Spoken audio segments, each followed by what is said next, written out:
Hey there. This is An Arm and a Leg. I'm Dan Weissman, and I've got to share something that happened like 2 days after our last episode came out. And it's like, holy moly. So our last 2 episodes were about efforts by best-selling author and YouTube legend John Green and a boatload of international activists who have been working for like 20 years to get the drug maker Johnson & Johnson to ease up on its patent rights to an important drug for fighting tuberculosis called bedaquiline so that cheaper generics could save more lives. And you'll remember Johnson & Johnson had said yes, but only kind of. It would allow cheaper generics to get distributed, but only to certain countries.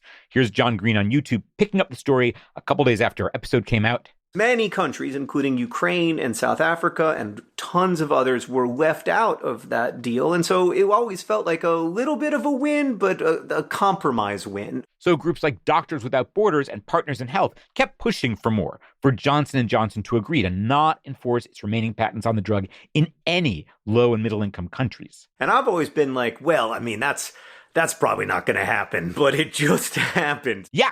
Johnson & Johnson said yes to everything those folks had asked for. So, wow. I mean, I'm genuinely trying to explain what a big deal this is, but I can't because it's such a big deal that it goes way beyond my capacity for language. So yeah, super cool. I thought you'd want to know. Okay, now on to this episode, which features an interview with a guy I've been chasing and you've been asking for like 3 years, Dr. Glaucomflecken. He's an actual doctor, an eye doctor named Will Flanary, and he makes dark and hilarious video skits about medicine. And a lot of them are just poking fun at doctors, but a lot of them are about the dark and evil workings of health insurance and private equity companies and pharmacy benefit managers. And a lot of those feature an insurance CEO and his well-intentioned aide, Jimothy. Hey, boss, you got a second? Oh, sure, Jimothy. What's up? Why are we still separating dental insurance from medical insurance? It doesn't make any sense. Jimothy, you know why. Teeth are luxury bones. Luxury bones. Yes, there are certain things only rich people are supposed to have, like teeth, or glasses, or mental health. You can see why I'd be interested. But I have not been able to get the guy to come on. I mean, he's pretty busy. He makes a lot of videos, and he has a family and, practices medicine. But he did come on another podcast recently, one I really like, called The Nocturnists. It's hosted by a doctor, Emily Silverman, and it features stories from healthcare workers. Sometimes they're telling stories on stage, sometimes they're in conversation with Emily, and Emily got Dr. Glaucomflecken and his wife, who goes by Lady Glaucomflecken online, to sit down for a great interview. And it has got the full Dr. Glaucomflecken origin story, including the incident that started him off making those insurance industry satires, because he had a heart attack and he got rushed to the ER and then had to deal with the medical bills and the insurance denials. So that's what we got for you here. We will also be back in a couple weeks with a brand new episode, and I've got one other thing to mention. We have been working for months and months, and on and off for 2 years, on a big investigative project, and we are rounding the corner on it. We will be releasing it at the end of November, and it's going to be great. And in fact, I got to get back to it right now. So I'm going to leave you with Emily Silverman, the Nocturnists, and the Glaucomfleckens. Support for the Nocturnists comes from the California Medical Association. At the Nocturnists, we are careful to ensure that all stories comply with healthcare privacy laws. Details may have been changed to ensure patient confidentiality. All views expressed are those of the person speaking and not their employer.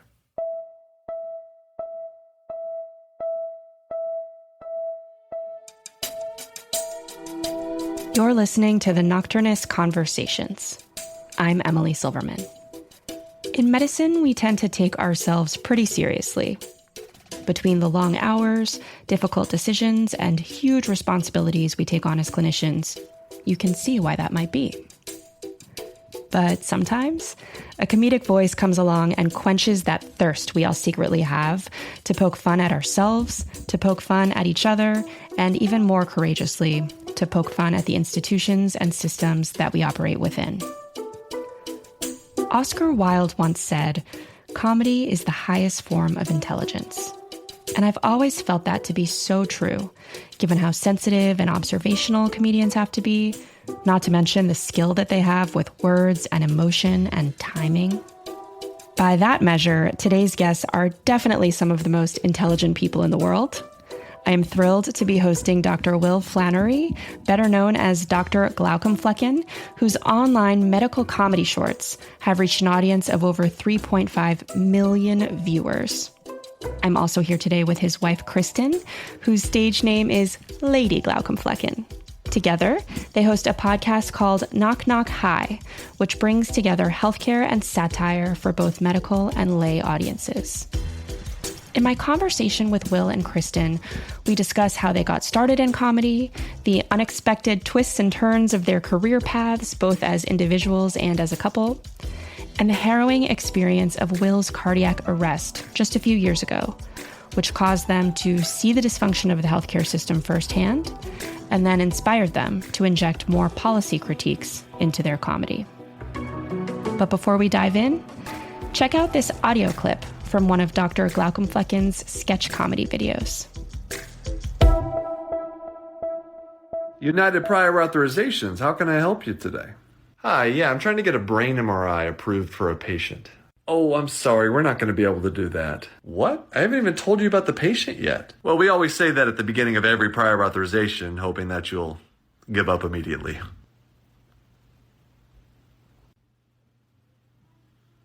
So, you give up? No. Okay, what did you say you wanted? Some kind of picture? An MRI of the brain. I have a patient who might have a tumor. Oh, hold on. Have you thought about an X-ray first? Excuse me? Yeah, according to the United Healthcare How to Practice Medicine pamphlet, an X-ray is cheaper and therefore better. An X-ray is for bones. Huh? It's not what you think.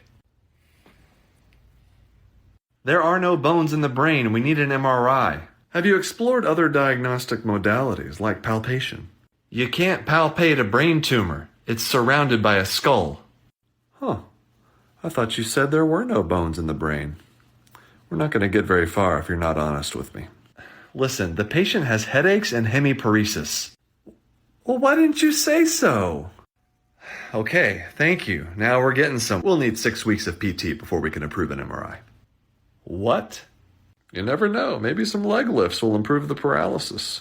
Okay, I'm going to need your name and your supervisor's phone number. Okay. I'll approve your patient's MRI. Great. So I can call the hospital and get it scheduled? Oh, no. You can't do it at the hospital. Why not? Hospital charges us way too much. Now, there's a facility about 150 miles south of you. Patient needs to go there. Are you serious? Oh, yeah. There's a guy down there, bought himself an MRI. It's in the back of a Texaco. Just knock on the door. Ask for Mike. But the hospital's a block away. Listen, do you want your patient to get an MRI or not? Yeah. Then you send them to see Texaco Mike. And they'll be able to get an MRI? Yeah. Kinda. Wait, what does that mean? Well, the patient's plan only approves a walk-by. What is that? The patient just walks briskly past the MRI machine and Texaco Mike just gets whatever images he can. Also, your patient hasn't met their deductible, so this will be out of pocket.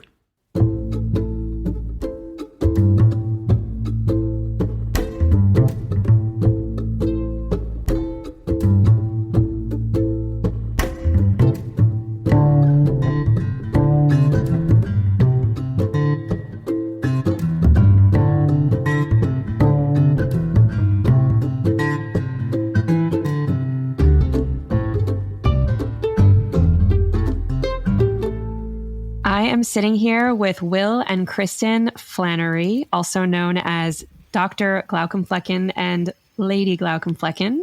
Thank you so much, both of you, for being here. Thanks Thanks for having us. Nice job on Glaucomflecken. Well, actually, my first question was going to be, tell me about that word, glaucom. I don't know if I'm pronouncing it correctly. What is that? Be careful what you wish for here, Yeah. because it's an actual ophthalmology term. And it has to do with angle closure glaucoma. I'm not going to go into the details, but it's an actual thing in ophthalmology. And when I chose that word, I was just trying to come up with the most ridiculous word in ophthalmology. And fortunately, there are so many options in my field, but I just happened to go with Glaucomflecken. And I feel bad for the person that actually discovered Glaucomflecken, because now when you Google Glaucomflecken, it's all me and my TikTok videos instead of the actual scientific thing. Yeah, I was going to say I looked it up earlier, but all I could find was you. Yeah. Exactly. Apologize to the German researcher, whoever he was. So I want to get into your comedy and your podcast in a bit, but first, maybe tell me a little bit about yourselves. Will, I know that you are a practicing ophthalmologist. Kristin, I don't know as much about your background. Like, tell me maybe a little bit about your professional arcs, and then sprinkle in the love story of when and where you met and how everything converged. Those are pretty intertwined, honestly, so that's easy. You could start. We met in college at Texas Tech University in Lubbock, Texas. It's very nerdy. We were both part of the honors college, and there was an honors dorm where all the honors kids would hang out. And so through mutual friends and shared spaces, bumped into each other and got to know each other. We dated for a couple of years in college, then it was time to graduate, and we were thinking about what's next. Long story short, I was going to graduate school. I was looking at cognitive neuroscience programs and social psychology, the combination of those two. And I found a lab at Dartmouth that I wanted to go to, and I applied, and I got accepted, and all of that. There weren't a lot of options out there, though. There's a decent sized field, but it's small. But Will wanted to go to medical school, and our application calendars did not really align very well. So that was a nerve-wracking year of trying to do our own makeshift couples match prior to medical school. So it all worked out. In the end, it was a very harrowing, like he had the last interview spot. He got put on the wait list. And then 2 weeks before he was about to move to Houston to start medical school there, we got the call that he had been accepted off of the wait list. And so we changed plans, and we both went up to New Hampshire together instead. So, I wrote Dartmouth a lot of letters. Yeah, we weren't above begging, really. That's really what I did. Everything short of holding a boombox outside their office and screaming that my wife was coming, or my girlfriend at the time. Yeah. And that's the thing. I couldn't be like, "Hey, my girlfriend's going to Dartmouth. Can I come too?" Like, stupid. it doesn't quite work that way. So anyway, it eventually worked out, though. Yeah. So my arc is a little twistier. I was in a PhD program, and then 1.5, 2 years in, I started to wonder, like, I'm not sure if this is for me. Like, I don't know if this is the career that I want. You know, I was kind of seeing everyone in the department and what their lives looked like and things. And I was just like, I don't know. I was just kind of increasingly unhappy, and I'm sure my work was suffering because of it. And so I just decided I'm going to cut my losses. And I pivoted from what I had been doing. I had finished everything except to do the dissertation. So I had done all the comprehensive exams and all of those things. And I wrote a master's thesis instead of going on to do a dissertation. And I mastered out and pivoted. And from there, I went into a career in gifted education. And then within that career, I eventually kind of morphed into doing the communications and marketing, and recently was able to leave that career to do Glaucomflecken full time. So I'm on my second or third career now. But in retrospect, looking back, you can see a line drawn through it to see some common themes. But certainly at the time, it felt like just twisting and turning and not anything that you might plan out when you're a kindergartner talking about what you want to be when you grow up. And like most medical spouses, she was somewhat at the mercy of my educational arc and where Match sent us and all this stuff. So, yeah, when we got to Dartmouth, I didn't know what I wanted to do for a career. I just knew I wanted to be a doctor, and actually didn't decide on ophthalmology till like the last minute. I've never seen a theme with you. The beginning of my fourth year, I had a tough time deciding. And actually, when I showed up to Dartmouth, we all had academic advisors. They're just like kind of randomly assigned to us. And day 2 of med school, I go to have this meeting with my academic advisor. Her name was Susan Pepin, and she was an ophthalmologist. And I remember having this conversation with her and asking her, so that's eyes, right? Like I didn't even know what that was. I've never worn glasses. I've never had like even a dedicated eye exam. Don't tell anybody. I know I'm recording this for all to hear, but it's true. And so I had no idea what an ophthalmologist did. And so we were talking about that, and I was like, so it's eyeball, so it's eye surgery you're doing? And then at the end of that conversation, she knew that I didn't know what I wanted to do. And she's like, okay, well, after talking with you, like you're going to go away, you're going to do all these things, you're going to think about all these different specialties, but you're going to be back. You'll be back. You'll go into ophthalmology. You'll see the light. You'll realize that that's the career for you. And she was right. Yeah. I don't know if she says that to everybody. I don't know. I want to say she just realized that I'm one of those strange people that want to devote their careers to the eyeball. And yeah, and that you didn't want to have to, work 5 days a week. And hey, now. That's true. Yeah, they used to talk, I don't know if they still do, but they used to talk about the road to happiness, ROAD, which is, I think, radiology, ophthalmology, anesthesiology, dermatology. It's kind of sad, right? It's kind of sad that out of all the specialties, there's 4 that are known for having good, decent work-life balance. Decent work-life balance. Anyway. Are you mostly in clinic? Are you in the OR at all? And what is your day-to-day like as a physician? Yeah. So I did my residency training at Iowa, and then I knew pretty early in residency that I wanted to go into private practice, that the academic life wasn't for me. The idea of doing research made me kind of want to throw up a little bit. So it wasn't my bag. And so I went the private practice route, found a great practice in the Portland, Oregon area. I've been here since 2017. It's a 4-day-a-week practice. So 4 days a week, I'm doing ophthalmology. 2 to 3 days of that is clinic, and then a day a week is surgery, or a half day a week. It keeps me plenty busy. It's a pretty high volume practice. There's lots of people that need eye care, that need cataracts, especially as the population gets older. And so I've got more ophthalmology work than I know what to do with, which makes it all the more difficult to do this other Glaucomflecken thing that I have tried to fit into the nooks and crannies of my professional life as an ophthalmologist. Yeah, 4 days a week. Wow. I am impressed that you've been so artistically prolific while still keeping up that level of practice, even as an eye doctor. Right. Well, that's the thing. Whatever your schedule is, if you have a creative pursuit, a hobby, whatever it is, and you enjoy it and you continue to explore it to see where it goes, it will eventually fill up all of your free time. Honestly, whatever I ended up doing in medicine, I feel like this was always going to be the end result, which was practicing medicine, and then all the rest of my free time, however much that might be, I was going to be dressing up as different specialties in medicine and recording myself. So I'm a lucky lady. Well, tell me a little bit about comedy and comedy in your lives as individuals, as a couple. Did you grow up loving comedy? Like, were you class clowns? Did you do improv or stand up? Like, how did this become a part of what you do?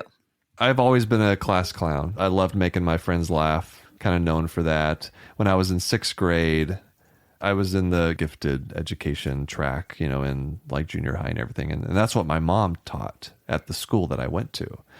And so I ended up in her class as a 6th grader, which in retrospect was a terrible idea because she was a lot harder than me, and me being the class clown was not open to that kind of behavior.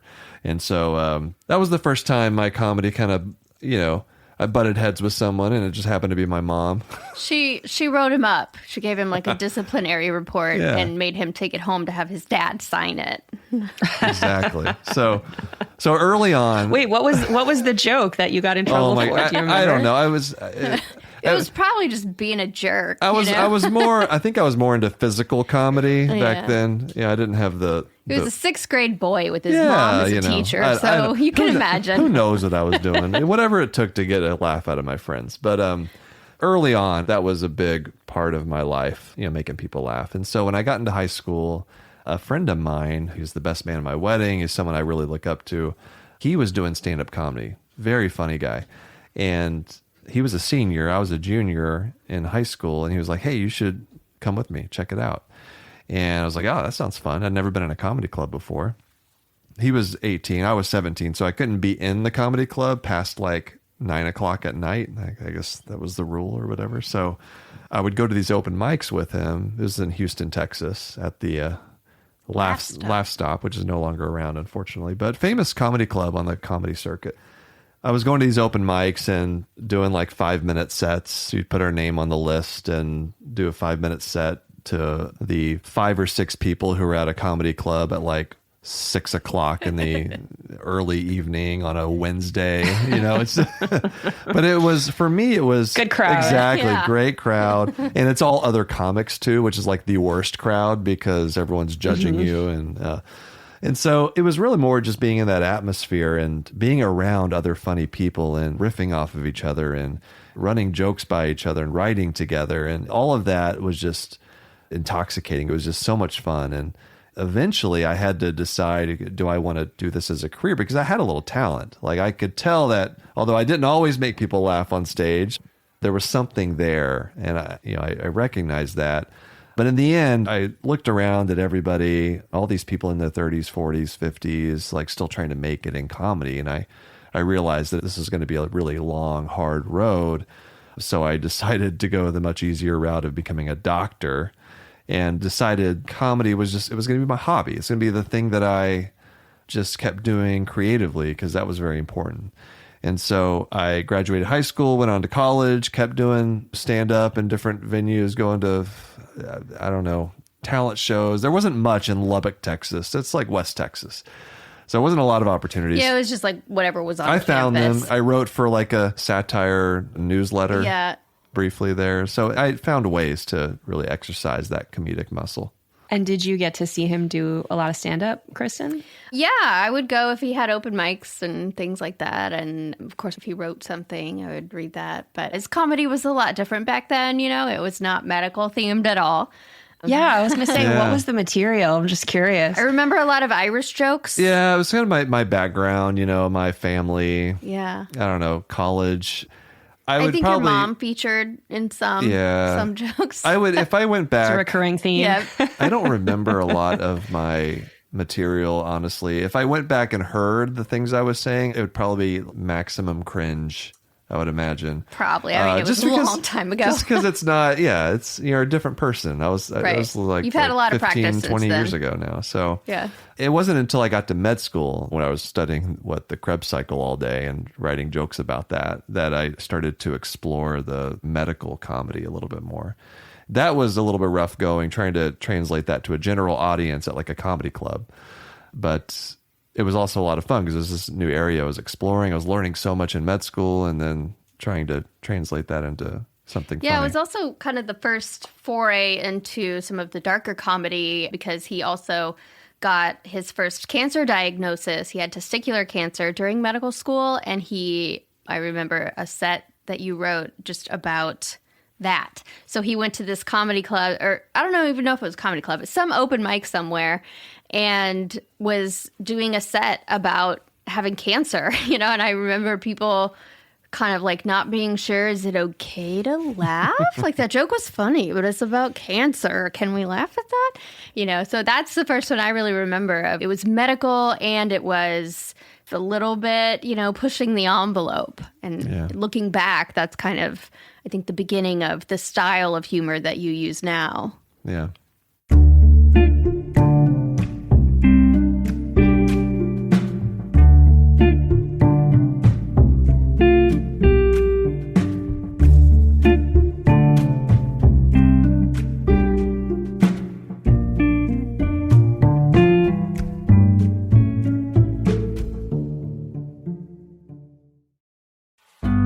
This is An Arm and a Leg, presenting the Nocturnists interview with Dr. and Lady Glaucomflecken.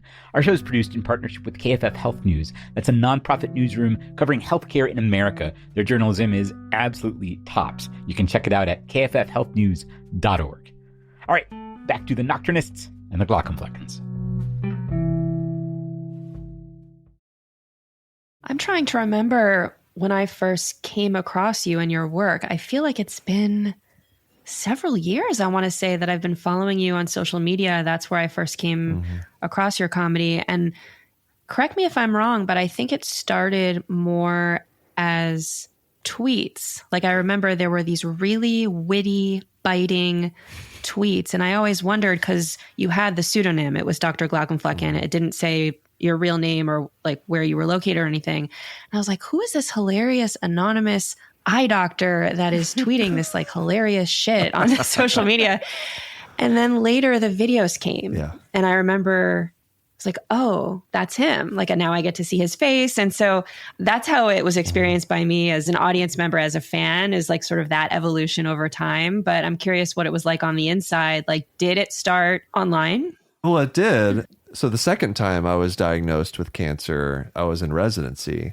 And it was around that time I decided to start the Glaucomflecken Twitter account because I needed an outlet. I was like, yeah, what am I going to do? I need to get back into comedy, and Iowa is not exactly a fantastic place for comedy. Not a lot of opportunities. And so I started Glaucomflecken, and it was at first on Twitter, but also I was writing for Gomer Blog. It was like the Onion for medical professionals. And it was a lot of fun. It was just a way to write comedy, write humor. And actually that experience writing for them, which I did starting, I think, toward the tail end of my final year in med school and also first year of residency.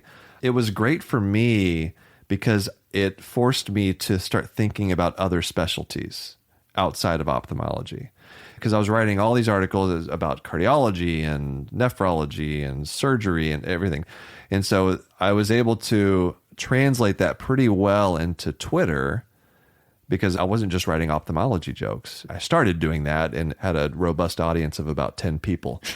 But by having already done all this comedy writing for the satire website, it was easy for me to start thinking about jokes from different specialties. And that really helped me to grow the audience a lot faster because I was reaching a wider net. You used Twitter in conjunction. So Twitter was sort of your research grounds. You would try out ideas in a tweet and see if people responded. And, if not, then okay, abandon that idea. That's not very funny. But if they do, then kind of explore that more. And then eventually that idea might turn into an article, and using this real-time audience feedback to write and revise the comedy. Yeah, it really did help. It's like going back to when I was doing stand-up in Houston, like having a little group of people we could run things by each other, and it helped to shape my comedy early on. And then it wasn't until the pandemic hit, when the lockdown happened, that I started making videos. Actually, because somebody on Twitter was like, hey, you should check out TikTok. I was like, okay, what's this? Because 2020 is when TikTok just skyrocketed. Were you nervous to transition from anonymous tweeting to having your face out there? Like, was that a difficult leap? It wasn't, because I was nervous. It was easier. I think it was easier for me just because I was in private practice. At that point, I had been my own boss pretty much for a couple of years. And so I felt more comfortable shedding my anonymity and putting my face out there. I think I just did it. Yeah. I didn't have much say in it, but I maybe postponed you a little bit. But, for me, it was more like from the family perspective. Like, he'd had a decent sized following on Twitter by that point. And, people were sending him messages, and it just started to feel a little bit like, okay, there's this sea full of internet strangers that are going to know who you are. And in this day and age, that means they can Google you and they can find out where you are. And it just felt weird to me. We have small children, and neither one of us have ever been in the public eye before. And so it just felt like, I don't know, I'm not so sure. I could see how it would really allow him to take his hobby to the next level, and he was really enjoying it. And I, of course, wanted to support that, but I was also a little bit nervous from kind of the mom perspective. We're still very careful with protecting our children's identities and faces until they're old enough to decide whether they want to put themselves on the internet. So for me, it's still kind of a mixed bag. Yeah. It is a mixed bag, and you're totally famous in medical circles. Like, I told you this anecdote offline, but I was in Miami visiting my dad, and I took my daughter to a playground nearby, a random playground, and I was pushing her in the swing, and the woman pushing her baby in the swing next to me, she and I got talking, and her partner was an ophtho resident. And I asked if she knew you, and she was like, oh yeah. And it's just random person in the street. Yeah. And so, yeah, you do have quite the following and quite the visibility, and certainly a degree of fame. It wasn't like that though initially. When I started making the videos, I actually remember this. On Twitter, I had about maybe 20,000 followers.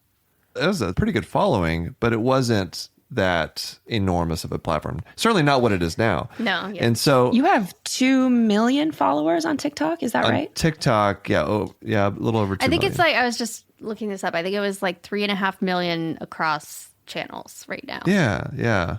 Wow. It was the pandemic because everyone was on social media, right? That's how people were getting their information. And for a while, no one was working because everything was shut down. And so the engagement that everything was through the roof, which included the videos that I was making.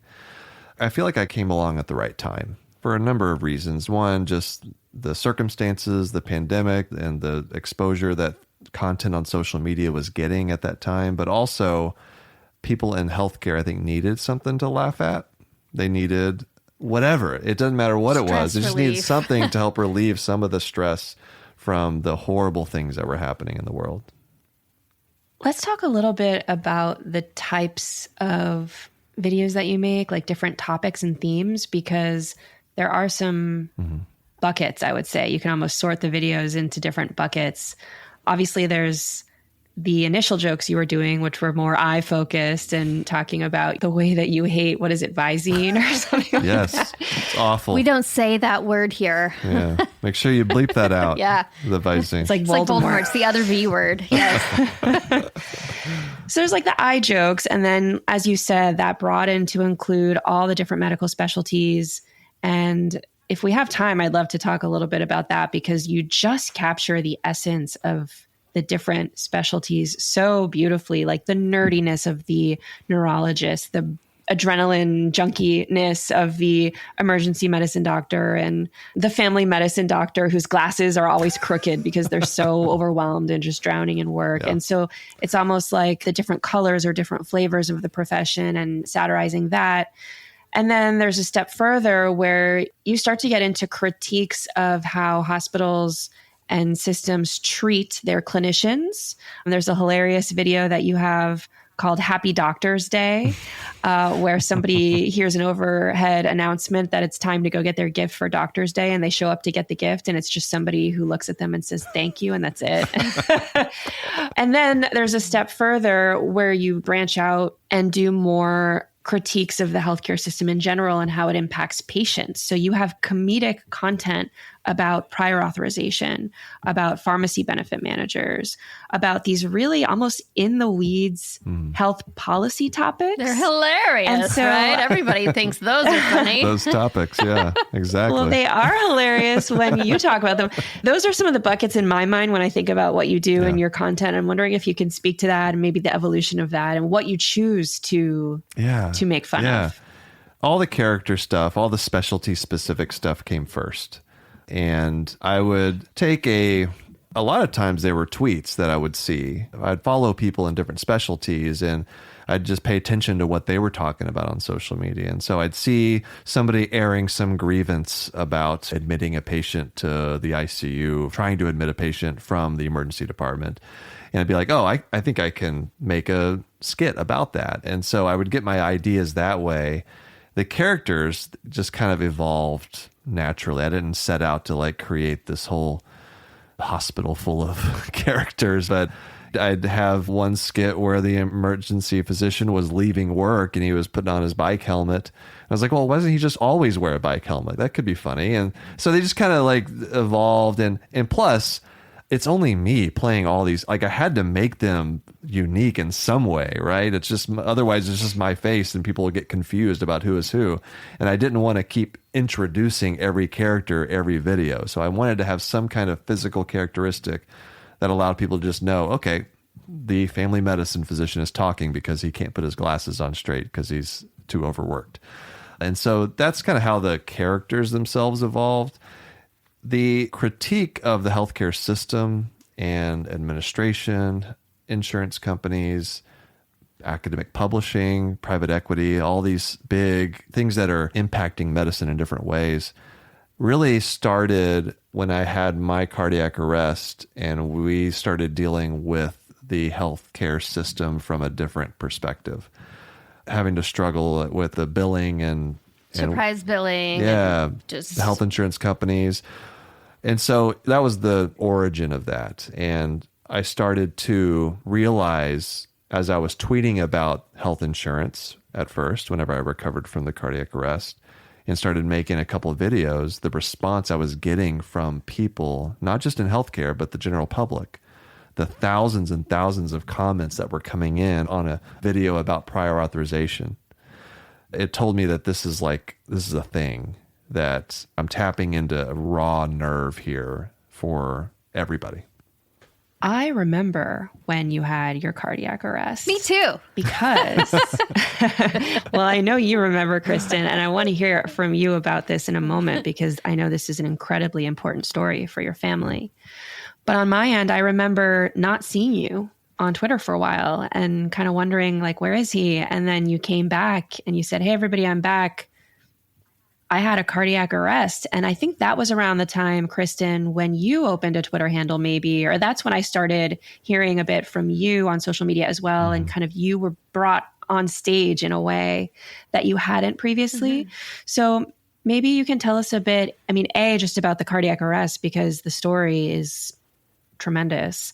And then B, maybe reflecting a little bit about how that translated into some of this more creative work on your side. Yeah. So backing up a bit, I had started my Twitter account. He was Dr. Glaucomflecken, so I made one called Lady Glaucomflecken, and its purpose was really just kind of to see what he was up to all the time, because I would see him on his phone just kind of giggling in a chair in the corner, and, you know, just it seemed like he was in this little world, right, that I wasn't really privy to, and it seemed like fun over there. So yeah, he would tell me little snippets of stories or conversations that he'd had or whatever, and so I kind of knew some of the names of people and had a toe dipped into it, but I really jumped in the pool, and it was mostly to keep up, but also to kind of roast him publicly a little. That was keep him humble. Yeah, I needed most that. of my early tweets were that.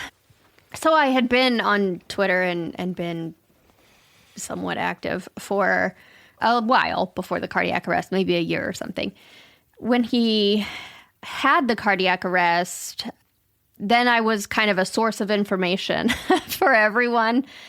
Well, let's also not forget about the fact that you saved his life. Yeah. So May of 2020, so it's early in the pandemic lockdowns, and we still don't know a lot about COVID at that point. It's still very, very scary and uncertain, and we don't know if masks work. There is no vaccine. We don't really know a lot about the disease itself. So it was sort of at the height of that big scare. And it was Mother's Day weekend, so we had a really nice little family Mother's Day to ourselves. We couldn't go anywhere, but we'd had a nice day and then went to bed, and I woke up at about 4:45 in the morning because he was making these really loud sounds. And I had been jolted awake from a deep sleep, and so at first I thought he was snoring. And, you know, I am not medically trained in any way. I'm not a doctor. I'm not anything. I'm just a regular lay person. And so I thought those sounds were snoring. And so I kind of shoved him a little bit to try to get him to turn over and stop snoring, go back to sleep. But he didn't do anything. And, you know, something about that just stood out to me as odd. So I kind of tried a little harder, and he still didn't do anything. And so then I got scared because I was like, this is not normal. The sounds are sounding more urgent, and they're not rhythmic anymore, and they just had this sort of like desperate quality and scary quality to them. In retrospect, I learned that those were, of course, agonal respirations, but I had never heard of that. I had no idea what that was. I have never seen the death process in person, nothing. But I did know that something was drastically wrong, and so I called 911. And the dispatcher told me to start CPR, and she walked me through it and counted to help me keep the right pace. I was really worried about my ability to do it because I couldn't move him off of our bed. He's got about 13 or 14 inches on me. I won't say how many pounds, but a lot. And I am somewhere on the hypermobile spectrum disorder. So I had just had a cervical disc replacement a few months before I was still recovering from. And so I really doubted my ability to do any of this effectively. And I think because of that, I mean, I would have given it my all no matter what, but I was kind of trying to overcompensate because I was so concerned that I wouldn't be able to do it well enough. So our kids were asleep in the next room, and I was just thinking about, like, there's no way I can let them wake up without a dad. Just suddenly and with no explanation and no chance to say goodbye. And just, you wake up one morning and your childhood is shattered. That just kept going through my mind. And I just, to whatever extent possible that I have control over that, I cannot let that happen. So long story short, I ended up doing 10 minutes of CPR before paramedics arrived, and then they shocked him 5 times. And I don't know, gave him, I think it was 3 rounds of epinephrine and some amiodarone and probably some other things. I followed them. They took him from the bed downstairs to use the defibrillator. And I followed them. And I saw him, when I was doing CPR, I saw him turning blue and then purple. And then as they carried him down the stairs, then he was this like gray, white color that I'm sure, you are familiar with, your audience is probably familiar with. And, there's just something about a person's body when they're unresponsive. It's creepy, right? There's just something that deep down, even if you're not medically trained, that's not right. That's scary and something very bad is happening. So his body looked like that. And then they laid him on the floor and I heard the sounds of the equipment they were using. And it was kind of like a TV show, right? Of all the beeps and boops and stuff. And there was a flat line in there. And so I knew that wasn't good. And they pulled out the paddles. And I had seen enough ER. I haven't watched a lot, but I had seen enough to know what that meant. And I didn't think that I could watch that and remain calm. And I didn't want to be a distraction from them giving him the help he needed. And so I turned around and I went up the stairs. And as I was going up the stairs, I heard them deliver the first shock. And then I heard his body just slam on the floor in this horrible way. And that's kind of the last I remember of seeing him. Like, I was upstairs making sure the kids weren't coming out of their room, and I was packing a hospital bag in case he was going to need one. I was just trying to think of anything I could do to be helpful in some way, and calling our parents and calling his work to say he's not coming in today. You better reschedule his patients.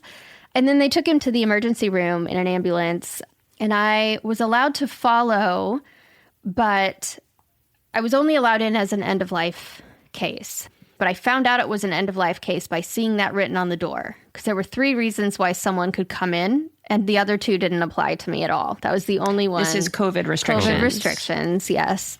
May of 2020. So everyone was in hazmat suits and all of these things. And I had a mask on, but we didn't know if masks did anything. But they let me in. I remember I have this flashbulb memory. They handed me an advance directive piece of paper. I was like, well, seems a little late for that, don't you think? So I don't know why they did that. And then they put me in a waiting area, like not the waiting room. I'm not sure why they didn't put me in there, but they put me in a room in the radiology department where patients would get gowned up and then sit in this room to wait for someone to come in to get them for their scans. So they put me in that room. And again, I'm all alone. I'm the only one allowed to come in. I'm not even able to be with him. I don't know where he is within the hospital at this point. And they put me in that room, but since it's in radiology, the walls were lined with lead. and that cut off my cell phone signal. And so now I was isolated from God, what a nightmare. all the rest of the world, right? And I was the liaison, right, between him and our families. Like, everyone was obviously horrified and wanted updates as frequently as possible. And that was on me to deliver. And so I was trying to do those things, not to mention like just trying to cope and process what was happening and, maybe needing a little social support to be able to do that. So I would go down the hallway a bit where I could still see the door of the room to know if someone was coming in to give me an update. But if I walked out of that section a bit down the hallway, then I could get a little bit of signal. So I would go back and forth from the room down the hallway to make calls, use my phone, whatever, and then come back and wait more. And I got a couple of updates from the emergency room cardiologist. But before very long, I think I was only there about an hour, the lady who had let me into the hospital, who had given me that advance directive paperwork, she came and kicked me out of the hospital because she said, we didn't know if he had COVID. They had done a test, but it would take 24 hours to get results. And they didn't know if I had COVID. And so because I was not staying in that room they put me in, she said I was making people nervous. And so I had to leave. People meaning healthcare staff, because that's all that was there. So I sat outside on a bench and I called my parents, and like a little kid getting kicked out of school or something, waiting for their mommy to pick them up. But from there, I went home and got updates over the phone periodically. And I only got to see him over FaceTime. And that was after he woke up. So the whole time that he was unconscious, it was excruciating because I couldn't be there. I couldn't see, what's his color look like? Is he trying to move? Are there any signs of him in there at all? So it was really hard. And I think there are so many people that have a similar story during the pandemic of not being able to be there with a loved one. And we all know, but I think the rest of the world is only starting to realize just how traumatic that is and was. And I think that we're going to be living with the after effects of that for a long time.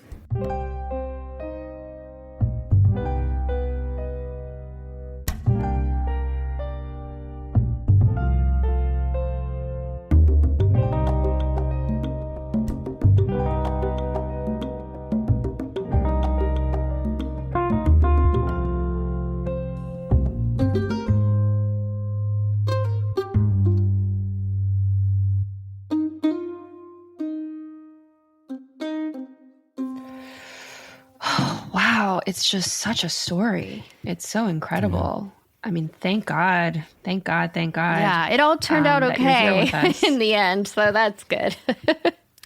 Yeah. Well, and that moment of you have to leave, you're making people nervous. It sounds like that was sort of the first obstacle of what would become many in dealing with dysfunction in the healthcare system. It sounds like later there were obstacles that came up having to do with bureaucracy and insurance, which is what motivated you, Will, to start incorporating some of that into your comedy. And then also, Kristin, did that motivate you to get more involved as a character in the universe of, I don't know what you would call it, the Glaucomflecken creative universe? Cinematic, I think is what you say. Cinematic universe. It certainly motivated me to become more active on my own social media channels, to advocate for co-survivors is the term. I found a paper by Kirsty Haywood and Katie Dainty that talked about that. And as soon as I saw that, I thought, yes, that is exactly it. That is what this is. That is what it feels like. That is what I am. And that allowed me to start talking about it and advocating. In medical trauma and critical illness, the people that are very closely attached to the patient are affected in many ways just as much and sometimes more than the patient themselves, in different ways. And attention very rightly goes to the patient to make sure that they are healing and recovering. And that is all wonderful. But we are missing this other piece. There are more than one patient in those scenarios. Yeah. It really kicked off the advocacy side of what we do. Yeah. Just all the way around with incredible work Kristin's doing. And then the health insurance. The health insurance was a big part of that, because I was sedated for, I think, 24 hours. And then they brought me out of sedation, and all my testing was okay. And I was talking and tweeting again. That's when You were tweeting Yes. again, like In the not that hospital. long after this He happened. had not been discharged yet. that was Yeah. actually the moment that Kristin like knew that I was going to be myself. Yeah. I was still I in knew there. he was alive and he had Yeah. survived, but we didn't know yet what's his cognitive function. Yeah. And I saw a tweet, that one that you referenced. Boy, have I had a wild few days. Yeah. And Right. I was like in that ICU when I was. Yep. And so then I was like, oh, thank goodness. Like he's still him, So I found out along with everybody else. Then I was discharged pretty quickly after. And initially, there's just elation. There's just, I'm home, I'm hugging my wife and kids again, and we're all together as a family. And then the way the U.S. healthcare system works is about a month later, that's when the medical bills start coming in, right? And it's like a lot of bills. They don't all come at once. There's like one here from there, and there's one from the nephrologist you saw one time, and there's another one from the person who put a catheter in to do the hypothermia treatment. And meanwhile, you were unconscious for all of these, so you have no memory of any of these people or events or things to Right. kind of attach to this bill. So it's all very complicated, even for me, like as a physician. Like I'm in this system, and it's still overwhelming, all the things that were coming in. And then I started having, the surprise billing issue where some of the doctors that took care of me in the hospital were out of my insurance network, and so they weren't being covered. And that was like tens of thousands of dollars of bills. All told, it was like 9 months of angry phone calls. And we've all been there in healthcare, like all the frustration that you have about health insurance companies. Like I was dealing with all of that on a daily basis. While And- he's trying to recover from the fact that he had a cardiac arrest, like not just Right. physically, but mentally, we as a family are trying to come to terms with all this. And that's what we have to do. And it kept recurring to me like, man, this is what people are going through all the time. I'm fortunate that I'm a physician, so I have a rough understanding of what's going on here, and I am able to pay the bills that come. But there's so many people that can't. And the financial devastation is a lot of times even worse than just recovering from a hospitalization. And so that really is what produced that change in my content, because I started to pick out the things like insurance denials or coinsurance, deductibles, prior authorizations. I started picking out these little topics that I thought were kind of confusing and wanted to make them accessible to a general audience. That was my goal, because I thought it may be helpful for medical professionals as well. But really, I wanted to try to shine light on this for everybody to understand. Oh, that's what's going on? Like that's the thing? And obviously, like everything I do, I have to add humor to it, or else I just can't stand it. And so I was turning these complex topics into a skit. And if you make something funny, people are more likely to watch it. And so the engagement was better on those things. And they just were going viral, and people were talking about it and connecting with it. And they were telling me their own experiences in the healthcare system. It was just really eye-opening just how much of a problem this is and how much it's affecting people's lives. And so once I started going down that path, now we're 3 years later, I've done countless videos about all different parts of the healthcare system. And they're some of my favorite videos to put together because of the education factor involved. Yeah, and especially with the health insurance companies, they rely on people not being educated about what it is that they're doing. And they make it as obscure and complex as possible to try to confuse people so that they just pay the bill, right? Because they're scared. They don't want to get sent to collections or something. And it seems too difficult to fight it, and so you just pay it. And so by bringing those obscured things and tactics and strategies into the light and making it simple enough for the general public to understand, it's a real threat to what they're doing. And we've heard some anecdotes about various higher ups in some companies not being very pleased with Dr. Glaucomflecken. So we're pretty proud of that. I don't know how you manage to make these topics funny, but you do. I mean, the whole Texaco mic thing in that intro clip, it's just so brilliant. And what I'm wondering is, you have this Twitter account, you have this TikTok account, you have all these videos, they're bite-sized, they're potent. Each one like really packs a punch. Mm-hmm. Talk about the decision to branch out into a more long-form project. So you've launched this podcast together. It's called Knock Knock Hi, and you bring on guests, and it's an hour or around that. Yeah. So talk about the decision to open up this new avenue of public communication, because it's very different from the videos. And are you still doing the videos, or how do you think about how those fit together? I'm trying to do everything, which is becoming more difficult with time. But do you know any interns? Yeah, right. Yeah. You need a Jonathan. I need an actual real life social media Jonathan. It's an inside joke. So the production company that we work with actually approached me to do the podcast, and it's something that we'd talked about for a while because we just wanted to have something that we do together and explore that creatively. And also, I wanted to do something more long form, just to have more in-depth conversations about things. And also, as a way to bring other medical professionals, people in medicine, mostly physicians, to let loose a little bit, have a little bit of fun.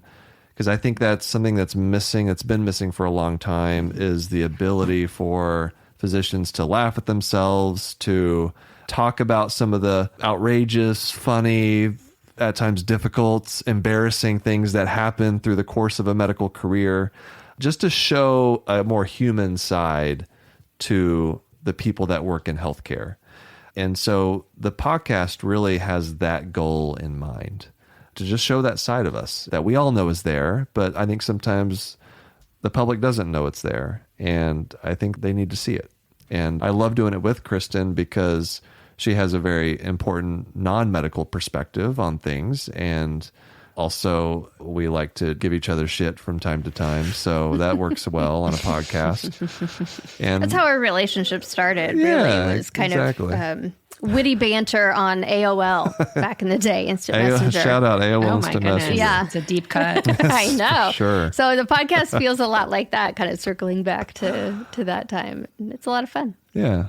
We're enjoying it so far. And I see it as like an addition to the other things I'm doing because, people struggle with attention span these days. So I like still doing the bite-sized scripted things, but just now we have this other thing and just trying to fill all the hours of my day with something either content related or ophthalmology related. I don't know. Maybe I'm crazy. Try to do all this stuff, but it's fun so far. Well, I'm sure the path will make itself clear, the balance between doctoring and creative-ing and parenting, and it's a lot, and I can relate to that myself, having gone through somewhat similar, although also different journey. And I just believe that the path falls into place, and everything that you've done so far has just been so incredible.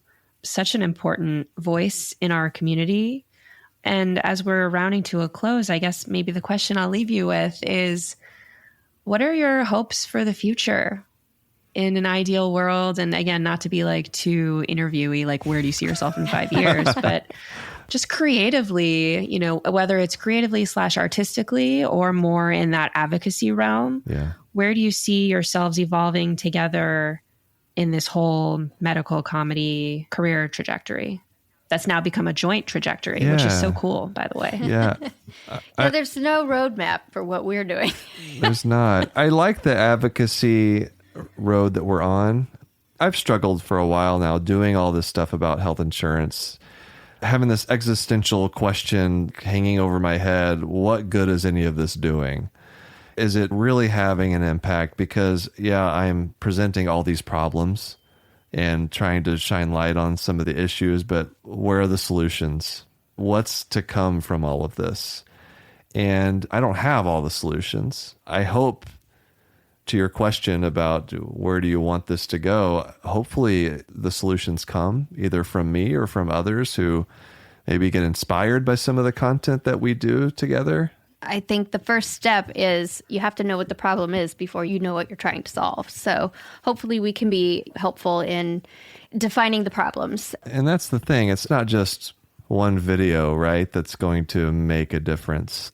It's like 1,000 little paper cuts to these insurance companies. There's no individual effort that's going to make the difference. It's going to be all of us working together.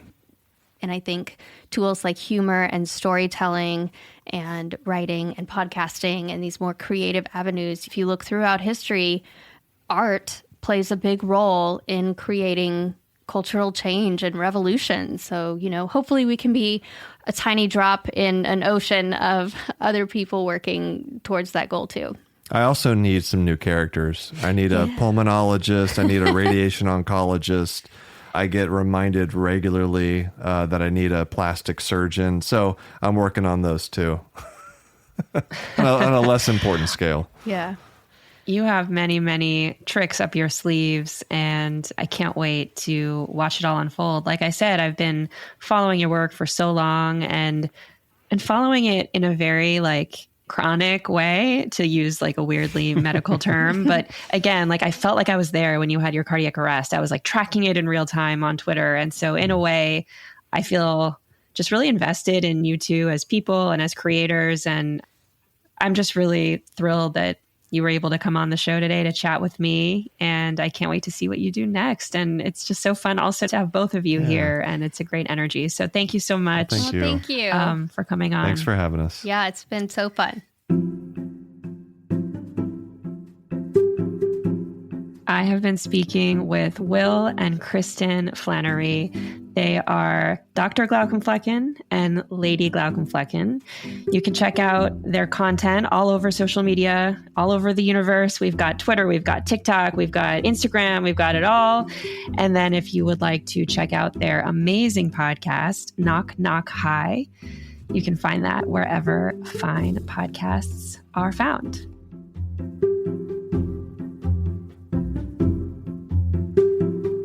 Thanks for listening.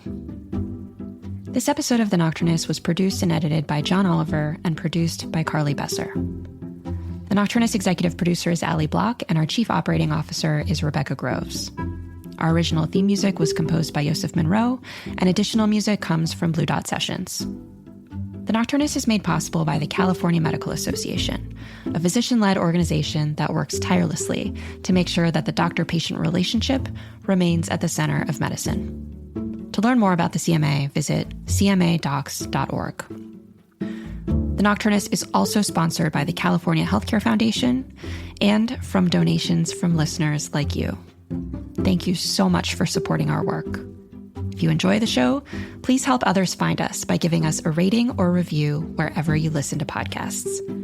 To contribute your voice to an upcoming project or to make a donation, visit our website at thenocturnist.com. I'm your host, Emily Silverman. See you next week.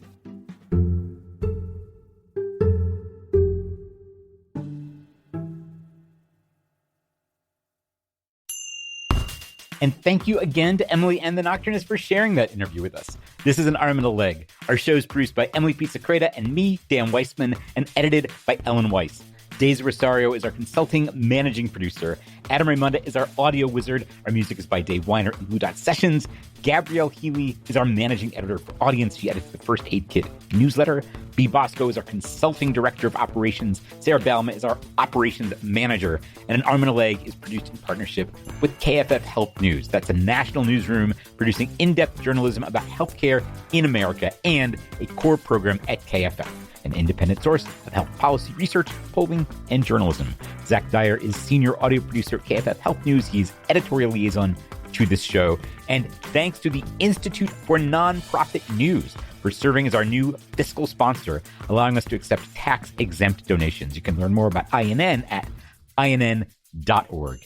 And finally, thanks to everybody who supports this show financially. If you haven't yet, we would love for you to join us. The place for that is armandalegshow.com/support. Thanks for pitching in if you can, and thanks for listening.